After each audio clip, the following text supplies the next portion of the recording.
welcome to another episode of Touring the AFC South. I'm your host, Mike Patton, and on this episode, we're venturing out of the AFC South because I have a very special guest that is definitely someone that has taught me a lot of different things, as well as he has seen and done a lot of things. That would be Mr. Pat Freeman. How are you doing? How is everything going? Oh, everything is great. I thank you for having me on your show, and it's a great pleasure. And I'm very proud of the work that you're doing. And I just think you're doing a great job. You're bringing the AFC South to life in a special way.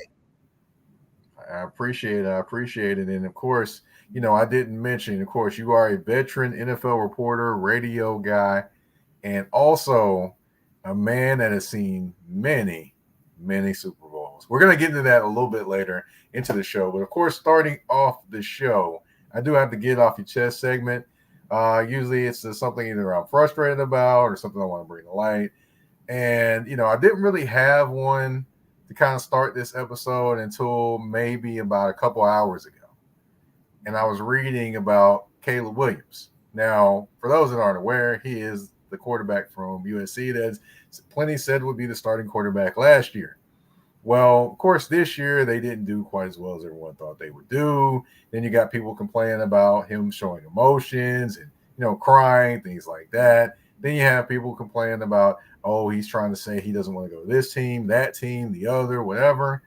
Come to find out, he does an interview and said, hey, I'd be happy to go to the Bears. Be happy to this, happy to the other. I just find it quite interesting that when it comes to black men and fathers, how the scenario gets spinned. I mean, I'll take it back to Cam Newton. Check that scenario out, how that got spinned and things like that. So, to me, there is an agenda. It just seems like there is an agenda at play. You make the quarterback, who is a black quarterback, look a certain type of way, or he doesn't handle this a certain way, or he's supposed to be like this and not like that. Just finding something just to pick at and then make it even a bigger scab or wound. And to me, it is very, very sad and sickening that every time you turn around, a star black quarterback, you got to find a way to bring him, or they think, bring him down to size. Oh, you're not supposed to be that big. You're supposed to be this. So to me, I had to talk about that, and it's just very frustrating to watch and see. And you just, you always, unfortunately, you always look to see at what angle they're going to come at now for a star black quarterback. Yeah, it seems to be something that's happening all over the league, and uh, even in NCAA's, they look at black quarterbacks differently, along with black coaches.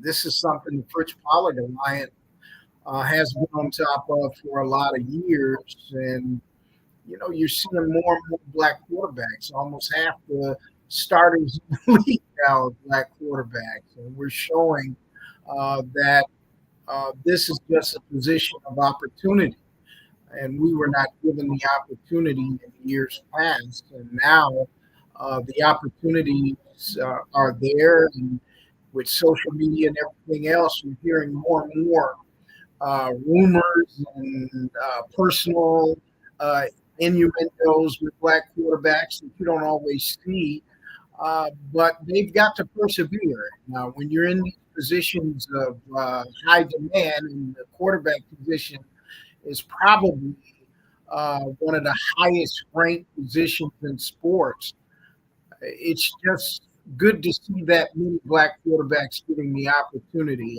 It just bothers me uh, sometimes the attacks that they are put through. We've seen this, like you said, with Cam Newton and others, but hopefully these things will subside and these guys are allowed to compete at a very high level without the personal innuendos.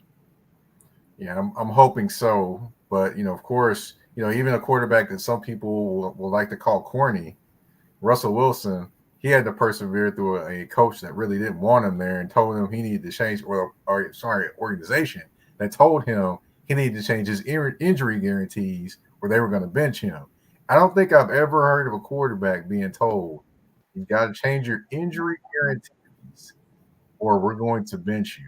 Yeah, I've But never heard that either. I was shocked, and I've always admired Sean Payton, especially from that Super Bowl against the Colts when he decided to kick that onside kick after halftime. I thought that was the gutsiest coaching call that I had ever seen in a Super Bowl. But I was very, very surprised at how he treated Russell Wilson. And I think some of that is from the amount of power they're giving head coaches now. They're basically running the football side of these organizations. And it's the same way here in Western New York with Sean McDermott. He had a lot of people saying, oh, he should be fired. He can't get over the hump. I said, well, he runs the whole football side of the operation. You're not just firing Sean McDermott. You're going to fire the scouting department, the management, the marketing. He runs the whole thing. So you're not talking about just getting rid of one person when a person has this amount of power. And Sean Payton has a tremendous amount of authority with the Denver Broncos. yeah, it's fine. It's kind of frustrating to watch. Definitely, what he's become. It's almost like in the WWE when Hulk Hogan went from being the guy everyone loved to being the NWO leader. So it's almost kind of like in that sense. Yeah. But we're gonna kind of switch gears and get over to talking about you. Of course, we want to give you your props, give you your flowers, however you want to call it. But we got to find out more about you. So when did you first kind of get into radio and writing, if you don't mind me asking? Well, it started about 1994. I was given an opportunity to do radio at WFO Radio out of Buffalo, New York. And I started just doing a talk show where I was interviewing a lot of people, a lot of famous people. And Sheila Brown approached me about who is the current owner of the station. She talked to me about, starting a sports segment at the station. And in 1995, I started, and that was my first year covering the Buffalo Bills. And my first interview was future Hall of Famer Thurman Thomas at the time. And he, at the time, wouldn't talk to the media, but he gave me an opportunity, and I've always been appreciative of that. And I've had some great relationships with those. I came in on the tail end of those great Buffalo Bills 90 teams. So I had an opportunity to interview DeAndre Reed, Thurman Thomas, Jim Kelly, Bruce Smith, Cornelius Bennett, Darryl Talley, and all of them. They were just a great, great team, and that was the start of my huge coverage of the NFL, which later led to me applying for a Super Bowl credential. And at first, they didn't want to give it to me. The NFL was pretty strict, but I wouldn't give up, and I kept being persistent, and eventually they granted me that credential, and that was. They weren't very nice about it, Mike. I tell you, at first they were like, "Oh no, we're not giving you this. We're not giving you this." And I kept calling. I called. His name is Pete Abitante. He's the current executive vice president of communications for the NFL. And I called him 2-3 times a day, and I just kept calling. And he even had the Bills call me and ask me to stop calling him on the phone. And I told Scott Birchnold, who was the executive vice president of communications for the Buffalo Bills at the time, I just told him I can't do that. I have to keep fighting for what I believe is right. And if you want to take my Bills credential, you can do that. He was like, no, Pat, I'm just letting you know what they said. You do what you got to do. And a few days later, they granted me a credential for the Super Bowl. And unfortunately, that week, one of my best friends died in a fire, who I considered a big brother, Victor Johnson. And I was unable to cover the first Super Bowl that I was credentialed for. But when I told this to Pete Abitante, he really was gracious. He said, man, you called me 2 or 3 times a day for 2 or 3 weeks. And, you know, I feel bad about your friend, but can I do this for you? He said, I respect a man that fights for what he believes in. And I'm going to make sure that you never have any trouble covering a Super Bowl again. And that was 24 Super Bowls later. And I've covered and credentialed for actually 25 Super Bowls, but I've covered 24. That's amazing. That's amazing. So, you talked about, the Super Bowl. You talked about interviewing Thurman Thomas as your first interview.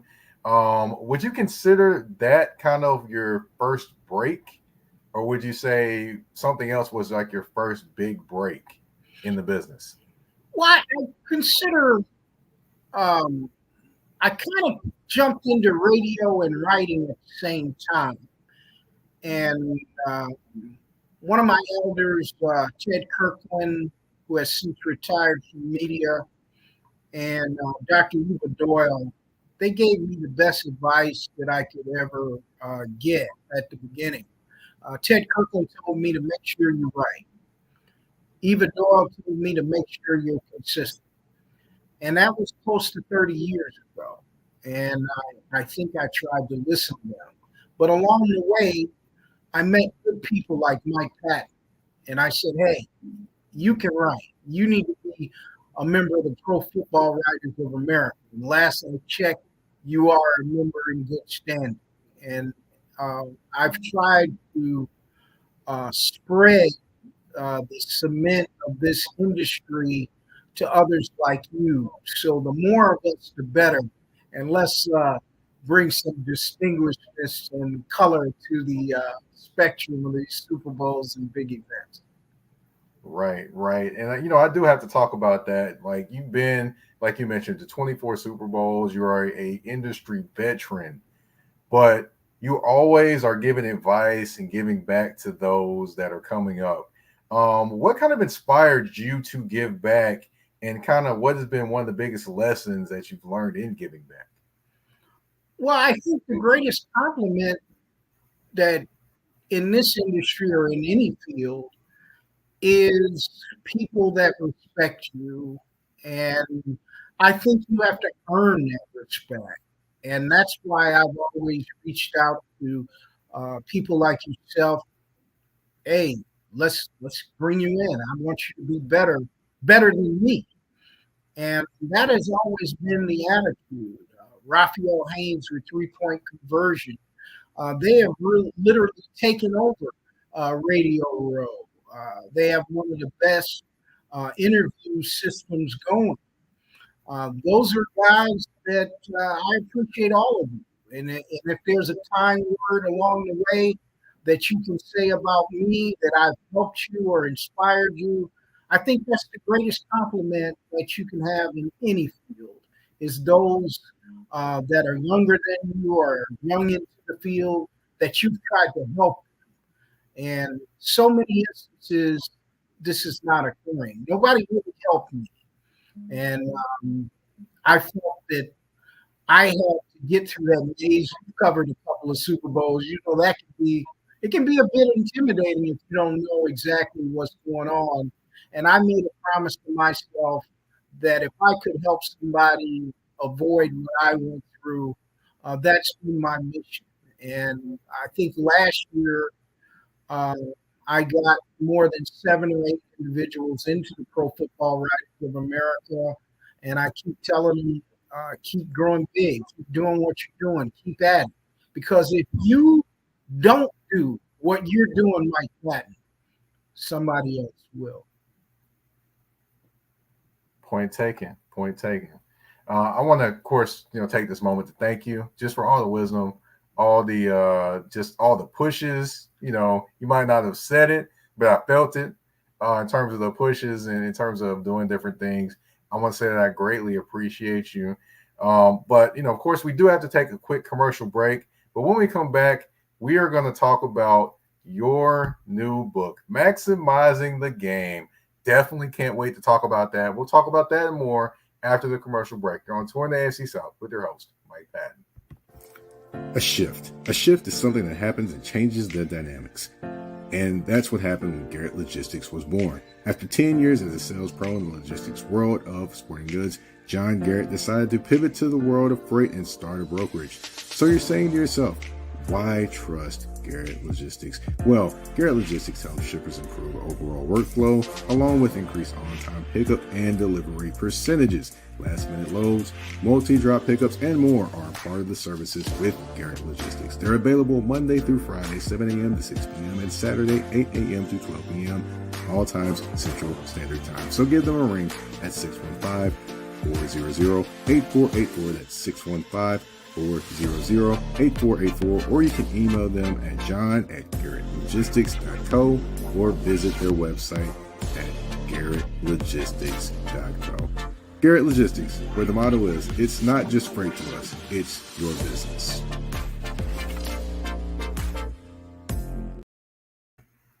All right, and we are back on Touring the AFC South with your host, Mike Patton. And before we left for commercial break, we talked about a nice project that you have and your second book. You know, I'm going to get it. I'm going to definitely get the book. It's called Maximizing the Game. Now, for those that aren't aware of any, the book or anything like that, we're going to get into that. I want to ask you, what inspired you to write Maximizing the Game? Well, I met a tremendous media person about a couple of years ago and found out that she is also a publisher, and she just pushed me. You got to maximize what you've done. I don't know too many people that have covered 24 Super Bowls, and you got to talk about some of the things that have happened to you along the way and talk about how it can benefit others, because you're always talking about you're trying to help others. And she was the one that really inspired me to write this particular book and pushed me to get it done in a timely fashion. It was even released on Super Bowl Sunday. She's just that good. And if you're thinking about writing a book, you need to get with VMH Publishing, because she is the very, very best I have worked with. And she really pushed me past the limit to bring the best out of me.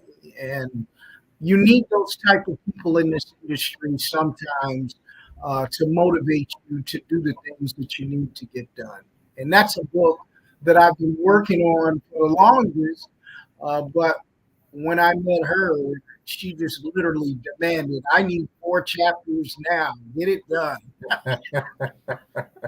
Oh, man. I really owe a lot to Miss Vicki Jones. To me, she's the best in the industry. And she does a lot more than just publishing. She has VMH Magazine, VMH Sports. She is really one of the most talented media people that I've ever met. And she is just a joy to work with. But she's going to push me now. I mean, she's going to get the best out of you. All right. Now, of course, you mentioned 24 Super Bowls. Wow. I know in those 24 Super Bowls, there's definitely got to be some lessons that you have learned over those 24 Super Bowls. I mean, I don't want to get too deep into the book, but is there maybe one you could kind of give us in terms of a lesson? Well, just on the experience, I don't know if you remember, because that's when we met at the Minneapolis Super Bowl. And Yes, if sir. you remember, there was a fight on Radio Row between two guys from Houston that had beef with one another. And before I knew it, blows were being thrown. And you don't expect that in that type of scene, And of course, those guys were escorted out and banned from the NFL. But that was one of the experiences that it just blew my mind. And then that first Super Bowl 34, I thought was one of the best games ever played. That was the Tennessee Titans and the St. Louis Rams. And I really thought uh, Steve McNair played as hard as you could see anybody play, along with Eddie George, and but they just could not overcome the greatest show on turf. And I really feel from that team, you've got some legitimate Hall of Famers, and they need to add Torrey Holt to that list. Right. So I'm gonna ask. Of course, you mentioned some of your things that you remember, things like that. But what is probably one of your most memorable interviews you've done at Super Bowl at the Radio Row?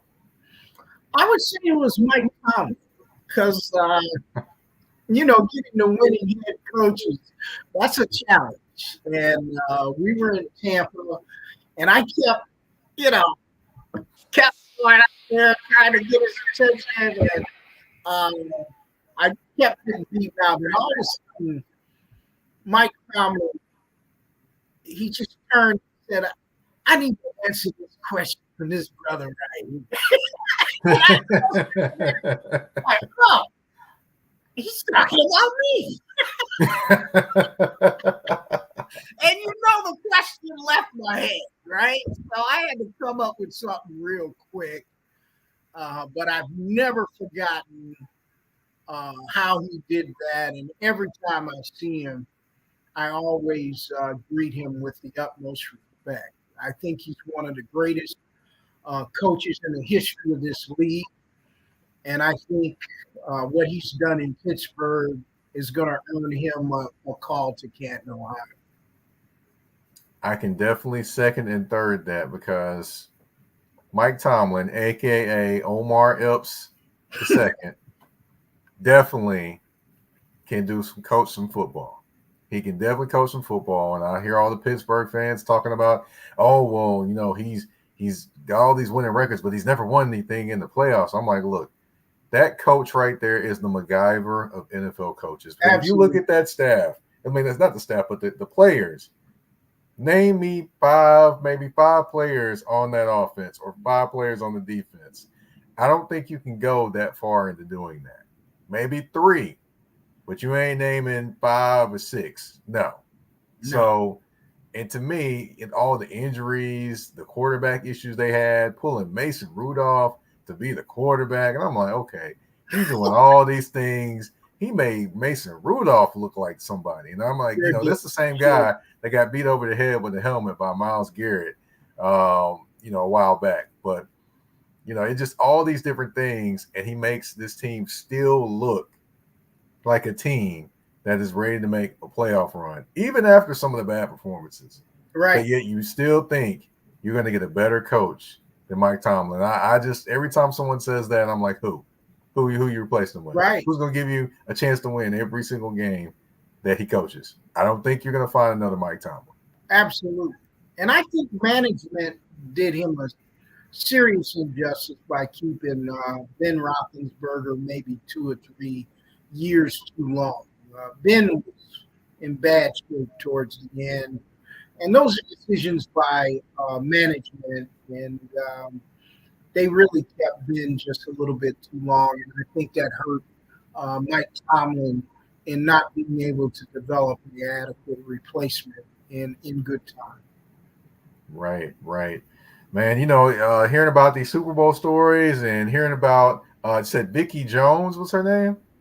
Oh, yeah, Vicki Jones. She's the publisher and CEO of VMA Magazine, VMA Sports, VMA Publishing. She is just a gem in media, just a great person. Well, first thing is I'm going to have to meet her. I'm going to ask you about that. And then secondly, I'm over here put me in the game, coach, because I'm ready to re-maximize the game. I'm excited to see what all she pushed you to create. And, you're talking about the stories. You're talking about the 24 Super Bowls. I'm just like, man, there has got to be some great things in maximizing the game. And, thank you for kind of going into that book and talking about that book. But I would be remiss if I didn't ask you a few things about the Buffalo Bills, since you do talk about the Buffalo Bills and do, cover and have interviewed and done a lot of things with the Buffalo Bills. I have to ask you about this team. And of course, it's free agency. So, I got questions about free agency. And one of their top free agents is Mr. Gabe Davis, wide receiver. Some think he should be paid, some think he should be gone. What is your opinion on Gabe Davis and if he should stay or go in Buffalo? Well, unfortunately, Gabe's time in free agency has come when the Bills are about $51 million over the cap. So they can't really afford Gabe Davis right now until they make a lot of moves. But I like Gabe Davis. I think, man, you go back and watch the film of the Kansas City Chiefs game that they lost in 13 seconds. Gabe Davis put forth one of the greatest playoff performances in the NFL history. He's earned the name Big Game Gabe. And I would be remiss if I did not say that it was my hope the Bills could resign him. Now, the rumor came out today that possibly the Chiefs might sign him, and that would be terrible. So, oh, boy. The Bills they've got to clear some cap space. And in doing that, they're going to have to renegotiate some of their big contracts. And also they might have to release some players that aren't really in their future. Now, if Von Miller gets convicted of his situation with the domestic charge, the Bills have an out in his contract that he can be released. Now, if that doesn't happen, the Bills have a lot of money invested in a 35-year-old outside linebacker, which I never agreed with that contract. I always think you need to develop young players. Quick fixes with older veterans is usually a recipe for salary cap disaster. And that's where the Bills are right now. They're about $51 million over the cap. I believe they're going to cut the first draft pick of the Sean McDermott era, and that's going to be Tre'Davious White. I don't think Tre'Davious White will be brought back. He's missed 43 games in 3 years, and I think he's making about $18 million a year. So I don't look to see him come back. I would also think they need to look at cutting Mitch Morse, the longtime center. I think they can cut him and save about $7-8 million against the cap. So they've got some work to do before we even get into can they sign any free agents. But the Bills, I think one of their biggest errors was signing Von Miller. And Von came in, don't get me wrong, Von could still play. But older players, as you know, they get hurt. They get injuries. He had a lot of tread on those tires, and he tore his ACL, and they tried to bring him back this year. He was a shell of himself, but he started looking better towards the end of the year, and if they do have to keep him, hopefully he can still play. Yeah, I was going to ask you about him, and to me, definitely that case looms large over whether he comes back or not. But even if let's say he is not convicted in this case, do you think they can actually negotiate or restructure his deal to where he could actually stay in Buffalo? Honestly, well, if you look at his contract, they're kind of stuck. So the best they can do is put some money in his pocket and stretch it out into the future as far as they can. But really, Mike, that's just not a good contract. I think Brandon Beane has done a lot of good things, but that was not one of them. And I don't separate the two people because McDermott and Beane are a package deal, and McDermott is the head guy. So everybody was talking about, we need to fire Sean McDermott. Yeah, you're going to be firing a whole football department, and that includes Brandon Beane, who has won Executive of the Year. You had 6 out of 7 years with a winning program. In 17 years I covered the Bills before then, we didn't even smell the playoffs. This has been a beautiful run for me and the rest of the media of Western New York. I hear you there. Now, one other guy I want to ask you about, and he's always talked about, that would be Stephon Diggs. Now, Stephon Diggs got paid another nice contract by the Buffalo Bills. However, of course, you know, the rumbles of the issues maybe with Josh Allen or his brother actually getting on social media and saying he needs to be out of there. Do you really think that he could potentially leave this offseason? No. If you look at his contract, go to Spotrac, look at Stephon Diggs' contract, look at the guaranteed money. If the Bills release Stephon Diggs, they will still owe him a lot of money. They guaranteed him a lot of money, which he deserved. I mean, this guy has been a top receiver since he's been in Buffalo. You can't argue with the production, the off, drama with the Instagram cryptic messages and everything else. I don't think they're too fond of, and the drama with Josh Allen, both of them have downplayed it, but I think it's a little bit more than both will admit.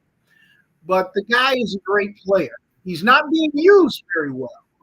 Brady, who they've given the full, they took the interim offensive coordinator title off of him, but since he took over, Diggs' production went down. And I didn't understand how they were using it, and especially against Kansas City in that playoff game. That was a disaster. So Brady has some work to do during the offseason, but no, Stephon Diggs, in my eyesight, unless Buffalo is willing to take a hit, he will be a Buffalo Bill for the next couple of years. Yeah, and I'd like to put a message out there as well. Everyone talking about the Buffalo Bills offense and it looking better when Brady took over and things like that.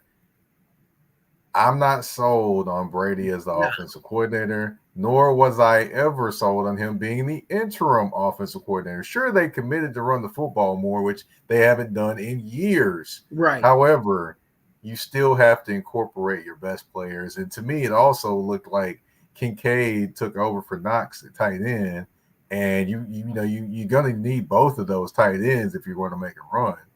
Well, but that's another question too, Mike. Is that Dawson Knox had wrist surgery, and Dalton Kincaid had the 6 best games of his career. When you brought Dawson Knox back, Kincaid, the double tight end set, which they call 12-man, it didn't work that well. And Dawson Knox, to me, is okay. But he's not a second contract tight end. Not when you draft Dalton Kincaid. It didn't make any sense. I thought the Bills really wanted Flowers. And I thought the Ravens threw them off a little bit. And they ended up taking Dalton Kincaid. He was really plan B in last year's draft. But Dawson Knox is making good money, and you've got a promising young tight end, and you've got another guy, Morris, who's, to me, he's your second tight end. You need to find somebody to take Dawson Knox off your hands in that contract. Yeah, I definitely thought that there would be some chance that Dawson would have a new address next season. I especially thought that when he was out and, Dalton Kincaid was doing his thing. But you kind of confirmed some thoughts that I had in terms of that. But, last thing I want to ask you is the draft. What is a key thing that the Buffalo Bills need in this year's draft? To come out of this draft, they need what? They need another corner, another linebacker, and definitely a second receiver, because I think Gabe Davis is gone. These are positions that you can find in the draft, and I think they need another edge rusher, a young one. And they keep giving these older guys, 1-year contracts, and the Bills have a good nucleus. And as long as they have that nucleus and a franchise quarterback, they're going to do well. And I tell you what, the offensive line was, I think, only one player missed one play the entire season. So that's a good sign, too. The only veteran person on that offensive line is Mitch Morris, but his replacement is already there. They've got another guy that can play as well as Mitch Morris, who's under contract. That I'm thinking that it's time to part company with Mitch Morris, and as they try to clear some salary cap room. But one thing about Sean McDermott, one complaint I've had about him, he's a very nice guy, but he has a tendency to keep guys around a little too long. He has a lot of loyalty to some of his players, and I thought they should have let Mitch Morris go last year. They would have saved $6.5 million against the cap. They brought him back, but I think this is the year you need to say goodbye to Mitch Morris. Well, it's definitely going to be interesting up there in New York, in was it Western New York? So it's going to be very, very interesting to see who they keep, who goes, who gets traded, who gets released, and who gets brought back in a new contract. But yeah, we definitely have hit the end of the show. But of course, there is always a game at the end of the show. We've got 5 questions, 2 answers, and 1 choice. Could be music, could be sports, could be anything. Pat, are you ready? I'm ready. All right, we're gonna start this off with music. We got 1 concert. Are you taking Earth, Wind, and Fire, or are you taking Maze featuring Frankie Beverly? Wow. 2 great groups. But I would go with Earth, Wind, and Fire. I'm just an Earth, Wind, and Fire guy. I miss Maurice White. I hate to see them getting older. Frankie Beverly too. But their music will live forever. And I'm an Earth, Wind, and Fire guy for real. Yep. The reasons what? Woo, boy. Don't even go into that one. Okay. Good stuff. Yes, sir. Yes, sir. Now, of course, we got to talk. Which one do you enjoy more? This is the second one: writing or radio? That's hard. I think radio, because you Okay. get to act out, and I always try to be more entertaining than anything else. I kind of miss doing radio, and I think radio has always been my favorite. Okay. All right. Next one. I got another good competition for you. You've got another concert you want to go to. The OJs or the Temptations? Man, I've recently been to see both. I think the Temptations I would prefer to go see, even though I miss Eddie Kendricks. I love Paul Williams. And, they just were probably one of the great groups of all time, along with the OJ. I mean, great group, but I think I'd rather go see the Temptation. Okay. All right. Now we're going to go Buffalo Bills with this next question. We got Thurman Thomas or Andre Reed. You got to pick one that you say is that's my Buffalo Bill. Which player are you taking? Andre Reed. Andre Reed is one of the finest. Both of them are great people. Great people. But Andre Reed, to me, is one of the greatest players I've ever seen. 4th-round draft pick, worked his way into NFL condition and got better every single year. Should have been a first ballot Hall of Famer, and so should Thurman Thomas. Now, that's an interesting story. I thought Thurman Thomas was not a first ballot Hall of Famer because that year, Larry Pelzer had retired, and it was the first time Mark Vaughn, who was the Hall of Fame voter, presented Thurman Thomas. I believe if Larry Pelzer would have presented Thurman Thomas, nobody would have went against him because he was one of 3 guys at the time that had covered every single Super Bowl. And that's the reason I believe that Thurman Thomas was not a first ballot Hall of Famer. He ended up being a second ballot Hall of Famer. And with Andre Reed, it's just that log jam at the wide receiver position. He eventually got in. But I think all of that core team, Thurman Thomas, Jim Kelly, Bruce Smith, Andre Reed, all should have been first ballot Hall of Famer. Okay. All right. All right. And the last one. This is a good music one, too. All We right. got Curtis Mayfield or we got Marvin Gaye. Which one are you going with? That's difficult. But I found out, with the new movie about Bob Marley coming out, that it was Curtis Mayfield that wrote One Love. So I would probably pick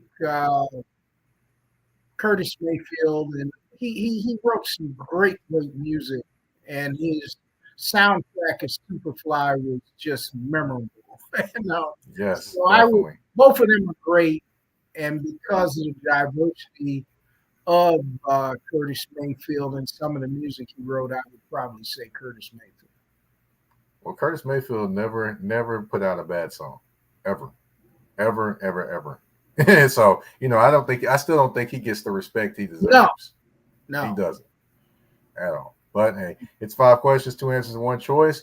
We are all wrapped up. I want to thank you, Mr. Pat Freeman, Mr. Lombardi himself, 24 Super Bowls in a row. Yes, I want to thank you for coming on the show. Can you tell everyone, of course, where they can find your book? Also, can you tell everyone where they can find you on social media? Well, you can follow me on Facebook, Instagram, LinkedIn, now X, which formerly known as Twitter. But you can find me on all social media, TikTok. I also I have a food truck in Atlanta, the ATL Phillies. One of my businesses that I started a couple of years ago. And you can find me there. You can purchase the book or Barnes and Noble. They're available, right now. I'd appreciate it. It's number 36 on Amazon, and hopefully it keeps moving up the bestseller list. And I really appreciate those that supported my efforts. But the greatest effort that I've had is guys like yourself. And if I could do anything to continue to assist you in becoming greater than what you are, then that is good enough for me. Well, I greatly appreciate you again. The kind words over there, definitely appreciate it. And just thank you for all the help, the guidance, the kicks that you gave me to kind of push me to go forward. I greatly appreciate that. And for those listening to the show, of course, or watching, of course, my name is Mike Patton. I'm the host, producer of Touring the AFC South. Of course, you can find me on the artist formerly known as Twitter. You like that when, going, showing props to Prince. But the artist formerly known as Twitter, you can find me on there at Mike Patton 82. That's MikePatton 82 on the artist formerly known as Twitter. And you can find me on Instagram and Threads at that's THA, not THE, _general_MP. Of course, you can find Touring the AFC South on all listening platforms, whether that's Spotify, Apple Podcasts, Google Podcasts, iHeartRadio, Amazon Music, you name it, we are there. And also, you can find the show on YouTube if you like to actually watch it. I want to thank you all again for tuning in to this episode of Touring the AFC South. We're out. Peace. Take care, buddy.